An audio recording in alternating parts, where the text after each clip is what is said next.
Hello, my lovely friends, and welcome. Today, I want to take you on a journey not just through time, but through hope, through struggle, through revolution, through friendship between nations, and through the soul of one of the most powerful symbols in human history, the Statue of Liberty. You've seen her in photos. You've seen her in movies. Maybe you've even stood before her, looking up at that towering green figure, holding a torch to the sky. But do you know her story? Do you know why she exists? Do you know the secrets she holds inside her copper skin? This isn't just the story of a statue. It's the story of millions of immigrants who crossed oceans in search of freedom. The story of revolutionaries who risked everything to fight for liberty. The story of friendship between two powerful countries, France and the United States. And the story of how hope is built, brick by brick, even when the world tries to break you down. This video is for anyone who's ever felt lost, for anyone searching for light in the darkness, and for anyone who still believes in something bigger than themselves.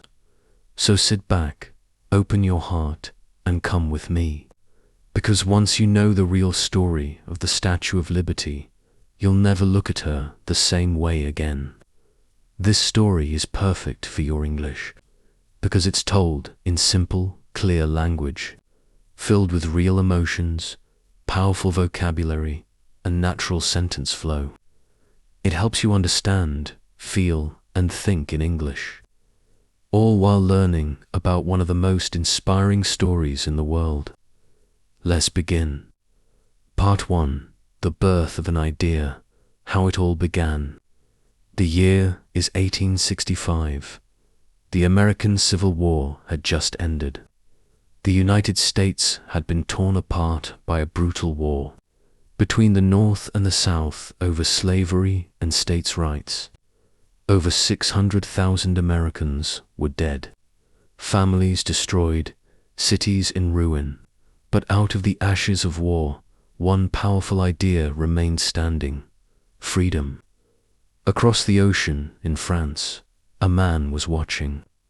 His name was Édouard René de la Boulaye. He wasn't a soldier. He wasn't an artist. He was a French law professor, historian, and political thinker. And he loved America. He believed the US was a model of freedom, a country where democracy was real, and liberty lived in the hearts of the people. He wanted to honor that. So, in 1865, he spoke these words: "If a monument should rise in the United States as a memorial to their independence, I should think it only natural if it were built by united effort, by both France and America." Those were the first sparks. But at the time, it was just an idea. There was no statue, no design, no money, just a dream. But dreams, like freedom, are powerful. A few years later, La Boulaye shared his idea with a young French sculptor named Frédéric Auguste Bartholdi. Bartholdi had a wild imagination. He had always been fascinated by giant sculptures, and he believed in making art that inspired nations. When La Boulaye told him about a statue symbolizing liberty, to honor the US, Bartholdi's mind exploded with ideas. He imagined a colossal woman, dressed like a Roman goddess, holding a torch in one hand, a tablet in the other, wearing a crown with 7 rays, like the sun shining over the 7 continents and 7 seas. This would not be just another statue. It would be a beacon of hope. In 1871, Bartholdi took a ship to America. He visited cities, talked to politicians, studied American culture, and he fell in love with New York Harbor. When he saw Bedloe's Island, a small island in the harbor, he knew it. "This is the place," he said, "the gateway to America. The statue must stand here." Why? Because it was the first thing immigrants would see when they arrived in the USA. Light, a welcome, a promise. But there was a problem: money. Building such a massive statue was insanely expensive. So they made a deal. France would fund and build the statue. America would fund and build the pedestal it would stand on. But easier said than done. In France, people were struggling with political chaos and poverty. In America, the Civil War had just ended, and people were focused on rebuilding their own lives.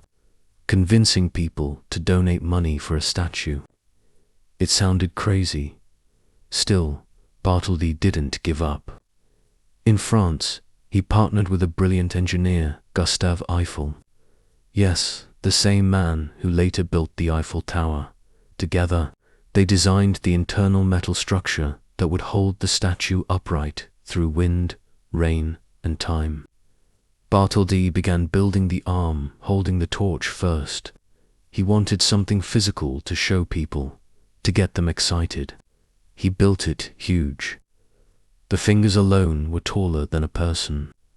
He sent it to America early, and in 1876, during the U.S. Centennial Celebration in Philadelphia, thousands of people saw the Arm of Liberty for the first time.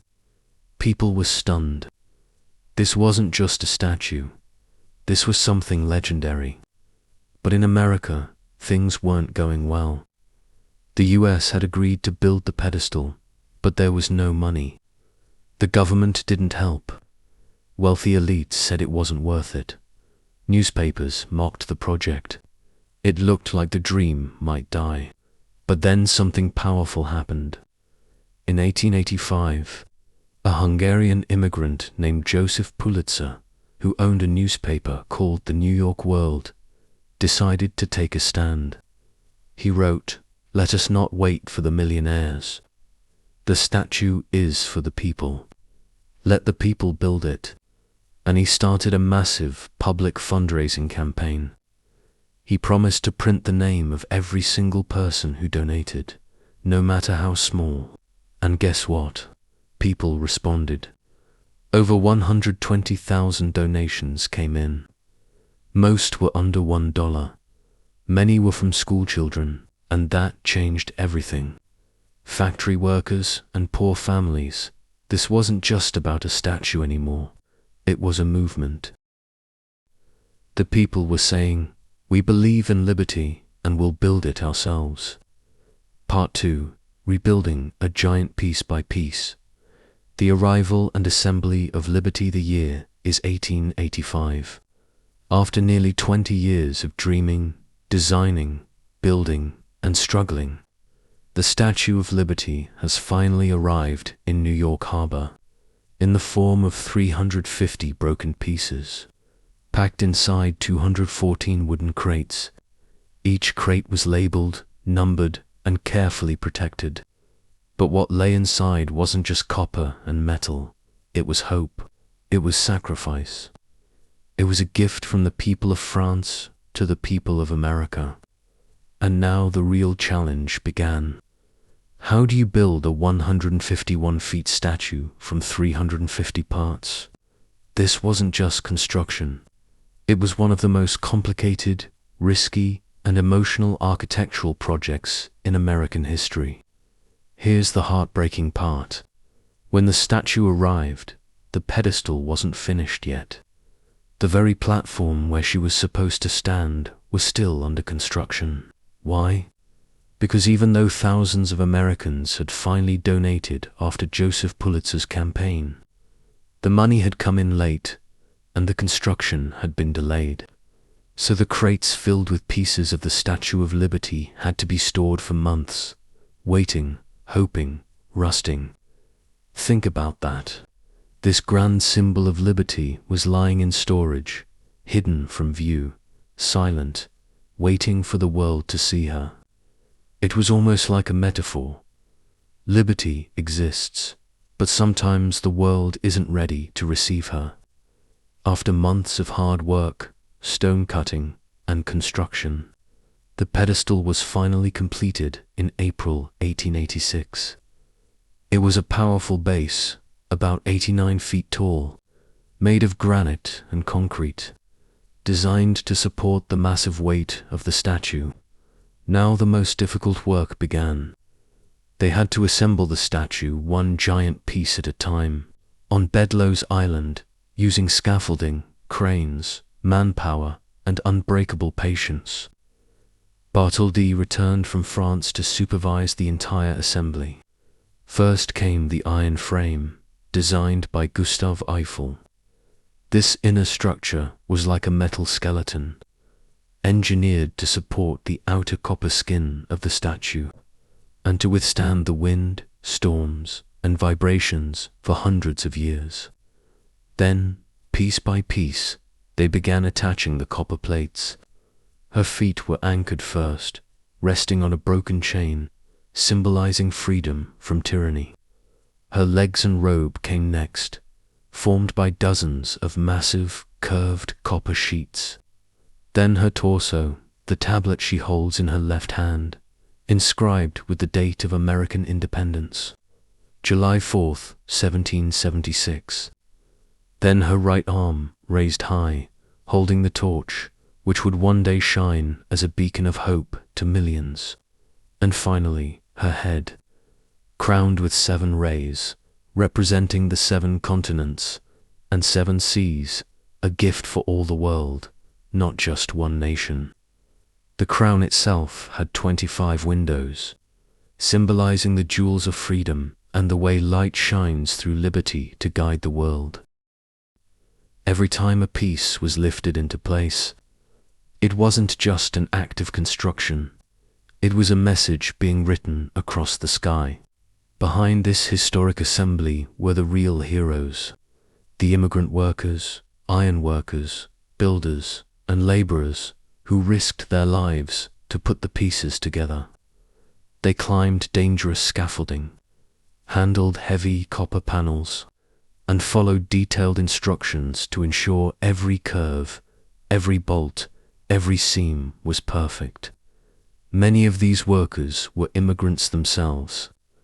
Irish, Italian, German, Eastern European, the very people who would look up at the statue and see a symbol of their own hope. They weren't building someone else's dream. They were building their own future, with their hands, with their sweat, with their courage. Few people know this, but the Statue of Liberty has hidden rooms and staircases inside. As the pieces were assembled, a spiral staircase was installed inside the statue, climbing all the way from the pedestal to the crown, 354 steps in total. There was also a secret room inside the torch, a place that once offered one of the most stunning views of New York Harbor. In fact, for a few years, visitors could actually climb up and look out from the torch itself, until it was closed in 1916, after an explosion during World War I damaged it. Even today, the torch room remains closed to the public, a reminder that liberty must be protected, sometimes from the world itself. After months of backbreaking work, the statue was finally complete. And on October 28, 1886, the Statue of Liberty was officially unveiled. The day was cold, windy, but the streets of New York were filled with joy. Boats gathered in the harbor. Thousands of people watched from the shore. President Grover Cleveland came to give the speech. He said, "We will not forget that liberty has here made her home." As the French and American flags covering the statue were pulled away, revealing her full glory, the people cheered like never before.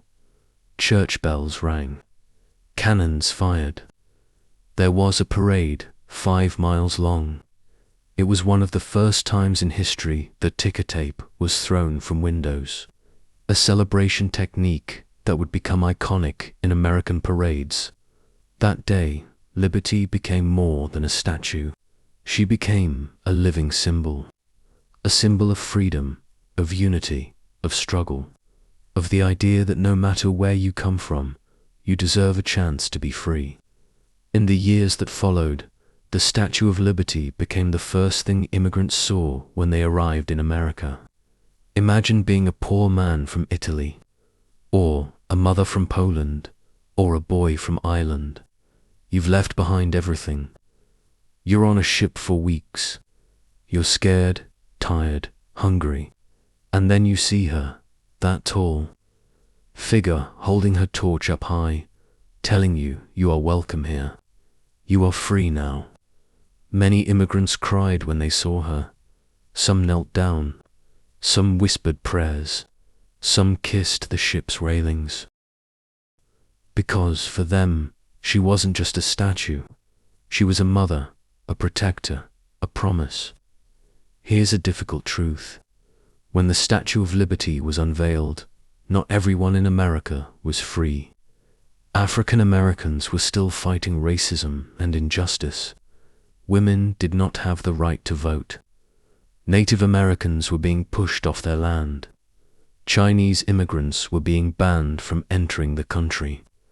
So some people looked at the statue and said, "She holds a torch of liberty, but not all of us can stand in her light."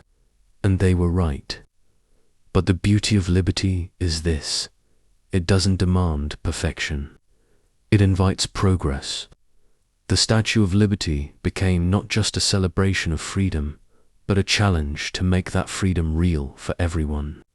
When the Statue of Liberty was unveiled in 1886, she stood proudly in New York Harbor, a magnificent gift from France, a symbol of friendship, liberty, and democracy. But in truth, most people didn't fully understand what she meant yet. To many, she was just a beautiful statue. To others, just a symbol of American independence. And to some, she was just a tourist attraction. But that was about to change. Because sometimes, a single piece of writing can change the meaning of an entire monument. In 1883, 3 years before the statue even arrived in America, a young Jewish American poet named Emma Lazarus was asked to write a poem for an art auction that was raising money for the statue's pedestal. Emma was the daughter of immigrants. She had seen poor Jewish refugees escaping persecution in Russia and Europe. She had seen their pain, their hunger, their fear. When she was asked to write something for the auction, she didn't write about politics. She didn't write about France or America. She wrote about immigrants. She wrote about the unwanted, the tired, the lost. She gave the Statue of Liberty a new voice, the voice of a mother welcoming her children. Her poem was called The New Colossus. It said, "Give me your tired, your poor, your huddled masses yearning to breathe free, the wretched refuse of your teeming shore. Send these, the homeless, tempest-tossed, to me. I lift my lamp beside the golden door." Those words weren't carved on the statue when it was built. In fact, after the auction, Emma Lazarus's poem was mostly forgotten. She died young, just a year after the statue was completed. But her poem, it would not die. Years later, as America saw millions of immigrants arrive, mostly poor, mostly from war-torn or famine-struck countries, people began to realize that the statue meant more than politics or diplomacy. It was about opportunity. It was about a second chance. It was about light in the darkness. And it was Emma Lazarus's poem that gave people the words to describe what they were feeling. In 1903, nearly 20 years after she had written it, the poem was engraved on a bronze plaque and placed inside the pedestal of the Statue of Liberty. And from that moment on, the statue's meaning changed forever. She was no longer just a monument. She was a mother to exiles, a light for the forgotten. Just a few hundred meters from the Statue of Liberty lies Ellis Island, which, starting in 1892, became the main immigration station for the United States. Between 1892 and 1954, over 12 million immigrants passed through Ellis Island. It was the first place they arrived after their long journey across the Atlantic. They were inspected, questioned, examined. Some were approved to enter America. Some were rejected. Some families were separated forever. And while they waited, scared and exhausted, many of them stood by the windows and looked at the Statue of Liberty. They stared at her torch, at her crown, at her unshaken stance in the middle of the sea. And they whispered to themselves, "If she is still standing, maybe I can stand too." As time passed, the Statue of Liberty began to mean different things to different people. For some, she was a symbol of freedom. For others, a symbol of hypocrisy, because not all were truly free. And in that contradiction, powerful movements were born. One, the suffragists fighting for women's rights. In 1886, the same year the statue was unveiled, American women still couldn't vote. A group of brave suffragists, women demanding voting rights, sailed out into the harbor on the day of the unveiling. They weren't celebrating, they were protesting. They released a statement saying, "She may represent liberty for men, but she does not represent liberty for women." Their courage sparked conversations across the country, and though it took decades, women finally won the right to vote in 1920. But the statue had already become part of their fight. 2. The African American struggle. After the Civil War, slavery was abolished, but freedom was not equal. Many African Americans looked at the statue and said, "She is made of copper, but we are still in chains." In 1917, during World War I, a silent protest march was held in New York City by thousands of Black Americans dressed in white, carrying signs that said, "Liberty has not come to us." Again, the Statue of Liberty became not just a symbol of pride, but a mirror. A challenge, a question. What kind of liberty do we really believe in? 3. The World Wars. Liberty under attack. During World War I and II, the Statue of Liberty became a powerful symbol of the fight against tyranny. Posters showed her image being chained, burned, or broken by enemies of freedom. She represented what was at stake. And after the war ended, when the United States helped rebuild Europe and welcomed refugees, many of them saw the statue and thought, "I have reached the land of hope." For the civil rights movement in the 1960s, during the civil rights era, the statue became part of the language of change once again. Martin Luther King Jr. often spoke about freedom and justice, and his words echoed the very torch liberty held. In 1965, President Lyndon B. Johnson signed a law that ended racist immigration quotas, opening the doors to millions of immigrants from Asia, Africa, and Latin America. That same year, he stood near the Statue of Liberty and said, "Our beautiful lady stands for the idea that liberty should belong to all." When the statue arrived from France, she wasn't green. She was a shiny reddish-brown, the natural color of copper. But over the years, rain, wind, and air caused the copper to oxidize, creating a green outer layer called patina. By 1920, the entire statue had turned that iconic green-blue color we know today. At first, people wanted to clean it, but later they realized the patina actually protected the statue from corrosion, so they let it stay. Her color changed just like America itself, but her meaning only became deeper. By the 1980s, after nearly 100 years of standing tall, the Statue of Liberty began to show signs of damage. The torch had leaked. Rust had eaten parts of the iron skeleton.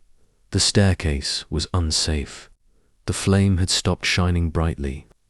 America realized something terrifying. Even liberty can die if we don't take care of it.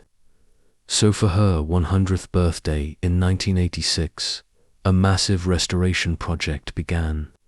Engineers, historians, artists, and workers from across the country came together to fix her.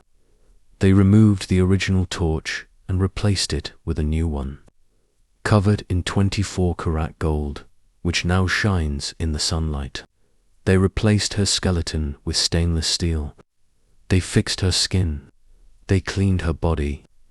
And on July 4th, 1986, in one of the biggest celebrations in US history, complete with fireworks, music, and world leaders, the Statue of Liberty was reborn. It was not just a birthday. It was a recommitment to freedom. Part 3. Liberty in the Modern World. Threatened, loved, and reborn again. As we left off, the Statue of Liberty had just turned 100 years old in 1986. She had been restored, cleaned, given a new torch glowing bright with 24-karat gold. She stood once again as a proud, shining symbol of freedom and hope. But the world was changing fast, and even Lady Liberty could not escape the storms that were coming. After the celebration came the fear minus 9/11s. On September 11th, 2001, the world watched in horror. 2 planes crashed into the World Trade Center towers in New York City. Thousands died. The city was shaken. The world changed forever, and just a few miles away from Ground Zero, standing in silence across the water, was the Statue of Liberty. For the civil rights movement in the 1960s, during the civil rights era, the statue became part of the language of change once again. Martin Luther King Jr. often spoke about freedom and justice, and his words echoed the very torch liberty held. In 1965, President Lyndon B. Johnson signed a law that ended racist immigration quotas, opening the doors to millions of immigrants from Asia, Africa, and Latin America. That same year, he stood near the Statue of Liberty and said, "Our beautiful lady stands for the idea that liberty should belong to all." When the statue arrived from France, she wasn't green. She was a shiny reddish-brown, the natural color of copper. But over the years, rain, wind, and air caused the copper to oxidize, creating a green outer layer called patina.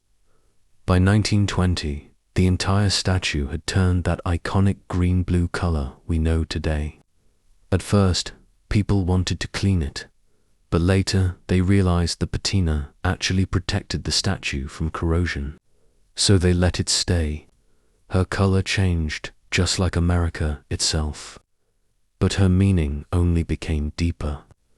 By the 1980s, after nearly 100 years of standing tall, the Statue of Liberty began to show signs of damage. The torch had leaked. Rust had eaten parts of the iron skeleton. The staircase was unsafe. The flame had stopped shining brightly. America realized something terrifying.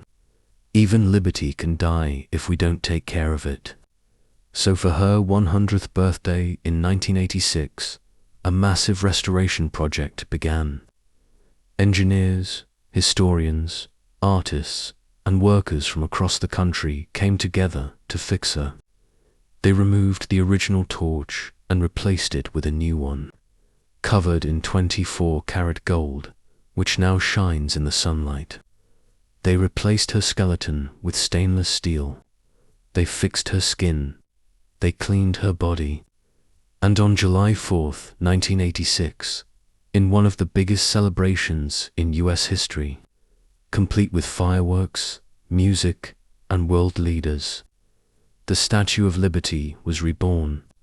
It was not just a birthday. It was a recommitment to freedom. Part 3. Liberty in the Modern World. Threatened, loved, and reborn again. As we left off, the Statue of Liberty had just turned 100 years old in 1986. She had been restored, cleaned, given a new torch, glowing bright with 24-karat gold. She stood once again as a proud, shining symbol of freedom and hope. But the world was changing fast, and even Lady Liberty could not escape the storms that were coming. After the celebration came the fear minus 9/11s. On September 11th, 2001, the world watched in horror. 2 planes crashed into the World Trade Center towers in New York City. Thousands died. The city was shaken. The world changed forever. And just a few miles away from Ground Zero, standing in silence across the water, was the Statue of Liberty. She had survived, but something deep had changed. Suddenly, the symbol of freedom was also a target. And with that came fear. For the first time in decades, the Statue of Liberty was completely closed to the public. The island was shut down. The statue's doors were locked. The crown, the torch, even the base. No visitors allowed. For months, she stood alone, quiet, still surrounded by security boats and silence. It was painful but necessary, because freedom doesn't just mean being open. It also means protecting what matters. Reopening with caution, security becomes part of liberty. Eventually, in 2004, the pedestal reopened. In 2009, after careful redesign and improved safety measures, the crown was reopened to a limited number of visitors per day. But the torch, once open in the early 1900s, remains permanently closed to this day. Too dangerous now. Visiting the Statue of Liberty means going through airport-style security checks, background reviews, and guided access. Some people say this ruins the magic, but others say it proves just how valuable liberty is. We're willing to protect it with everything we've got. Even Lady Liberty needs guards. Even freedom needs boundaries, not to limit people, but to preserve the light. Liberty in pop culture, from hope to warning. As the years passed, the Statue of Liberty appeared everywhere. In movies, books, songs, cartoons, and advertisements. Sometimes she was shown as a symbol of triumph, but often she was shown as a warning. In films like Planet of the Apes, The Day After Tomorrow, and Independence Day, the statue is shown destroyed, drowned, or falling apart. Why? Because artists were asking a difficult question. What happens to a world where liberty is forgotten? They weren't attacking the statue. They were reminding us she can fall if we don't protect her, if we forget her meaning. In art, she became a mirror of our fears, but also a reminder of our duty to protect what matters. A new immigration crisis and a new meaning. In the 21st century, the world saw a new wave of refugees and immigrants. From Syria, Afghanistan, South America, Africa, and more. Many were fleeing war, poverty, and persecution, just like the immigrants of the 1800s. And once again, eyes turned toward the Statue of Liberty. People asked, does she still welcome the poor? Is she still a mother to the homeless, the tired, the desperate? Does that golden lamp still shine at the golden door? Still welcome the poor? Is she still a mother to the homeless, the tired, the desperate? Does that golden lamp still shine at the golden door? Some people wanted stricter immigration laws. Others wanted open arms for everyone. In the middle of the arguments, one image stood tall and silent. Lady Liberty. She didn't speak. She didn't choose sides. But her torch still burned, and her message was still engraved in bronze. Give me your tired, your poor, your huddled masses yearning to breathe free. In a time of division, she reminded us of who we were meant to be. A nation of immigrants, a land of opportunity, a place where freedom wasn't earned by birth but by courage. The human experience, what it feels like to visit her today. Now, Let's shift from politics and history to something more personal. Let's talk about what it actually feels like to stand at the feet of the Statue of Liberty. For millions of people, visiting her is a lifelong dream. The journey begins early, taking a ferry boat from Manhattan or New Jersey. As the boat glides across the harbor, and you start to see her figure growing on the horizon, there's a moment of silence on the deck. People get quiet. Children stop talking, eyes widened, and then she's there, tall, calm, watching over the water like a guardian angel. You step onto Liberty Island, and as you walk toward her, you feel tiny, not just in size, but in time. You realize how many generations have walked here before you, how many hopes she's carried, how many prayers she's heard. Inside the pedestal, there's a museum showing the full history of the statue. You see the original designs, old photos, broken chains from her feet. You see the old torch kept behind glass. You see the names of the people who built her and the faces of immigrants who saw her from the ship. Then, if you're lucky enough to have a ticket, you climb the 354 narrow steps inside her body, all the way up to the crown. It's hot, it's tight, it's exhausting. But when you reach the top, you look out through the small windows in her crown, and in that moment, you see the city, the bridges, the water, the sky, and something strange happens. You don't feel above it all. You feel responsible for it all. Because once you stand in her crown, you're no longer just a visitor. You become a guardian of her meaning. She has no face turned toward America. Here's something most people never notice. The Statue of Liberty is not facing America. She is turned outward, toward the sea, toward the immigrants, toward the unknown, toward the rest of the world. It's as if she's saying, "Come, I'm here for you. I will not turn my back." She's not here to celebrate the past. She's here to welcome the future. That single detail, her direction, says everything. Her torch is still lit, but she needs us now. The world today is more connected and more divided than ever before. We live in an age of technology, speed, and endless noise. But people are still searching for the same things they always have: safety, belonging, opportunity, freedom. And that's why the Statue of Liberty still matters. Because she is not just an old monument made of copper. She is a living idea. And like all ideas, she can be forgotten, ignored, or misunderstood. But if we remember her, if we tell her story, if we keep her torch burning in our hearts, then she becomes more powerful than any weapon, wall, or flag. She becomes a promise. Part 4, the legacy of liberty. A flame that must never die. The Statue of Liberty is still standing. After storms, wars, protests, attacks, and time itself, she is still standing.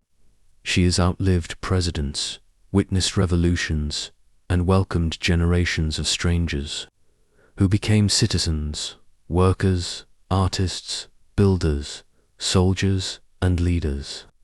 But now we must ask the most important question of all. What does she mean today?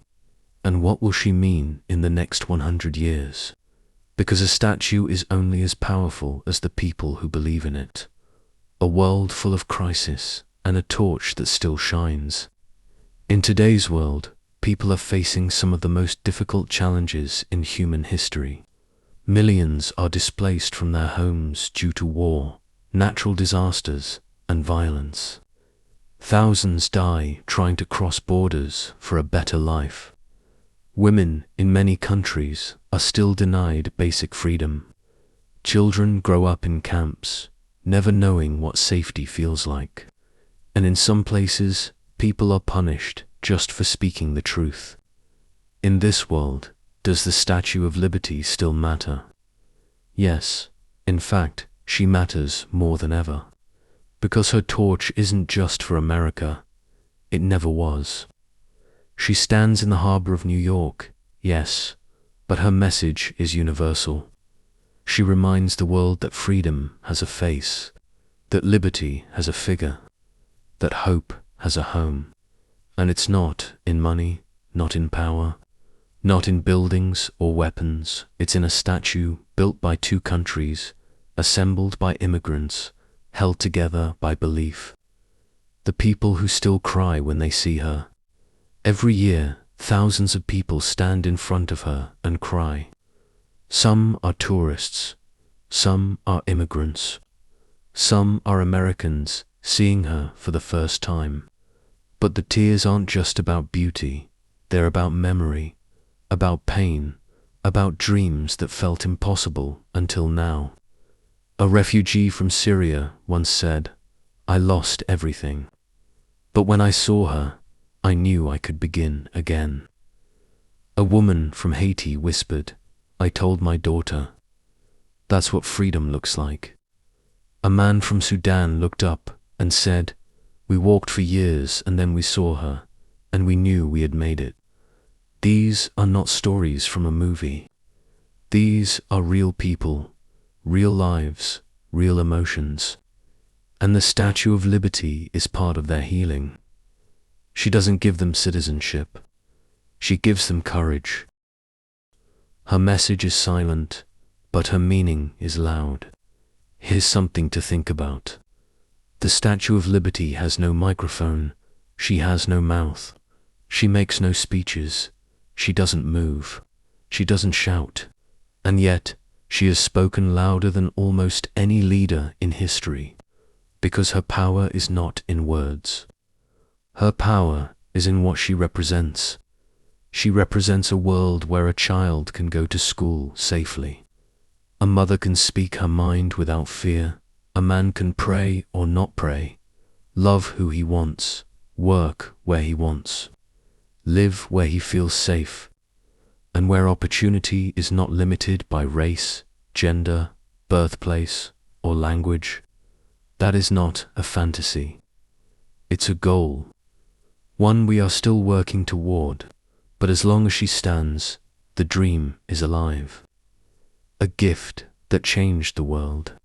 Let's never forget, the Statue of Liberty was a gift from the people of France to the people of America. But over time, that gift grew into something bigger than anyone imagined. It became a gift to the world, a symbol for freedom fighters in places far beyond America, a light for oppressed women in nations where their voices are silenced, a reminder for young people that the world is theirs to shape, a warning to tyrants that the flame of liberty will never go out, no matter how dark the night. Her light is not American. Her light is human. If the Statue of Liberty could speak, she might say this: "I am not here to say the world is perfect. I am here to remind you it can be better." She is not a celebration of what was. She is a challenge to create what should be. And that's what makes her eternal. Because every generation must decide, will we protect liberty? Will we welcome the stranger? Will we speak up for the silent? Will we fight for justice, even when it's hard? If the answer is yes, even a small yes, then her torch burns brighter.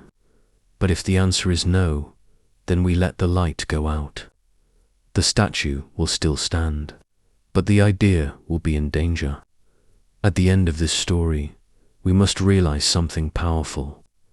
The Statue of Liberty is not finished because her job is not done.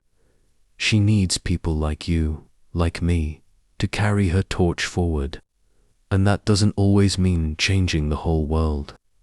Sometimes it just means being kind to someone who is different from you, listening before judging, giving when it's hard, standing up when it's easier to stay quiet, learning, growing, believing. Her torch is not heavy, it fits in your heart. And once it's there, it lights up not just your life, but everyone around you. Imagine a small boat in the middle of a huge ocean, dark night, cold wind, no direction. On that boat is a mother holding her baby. She's lost her home, her husband, her past.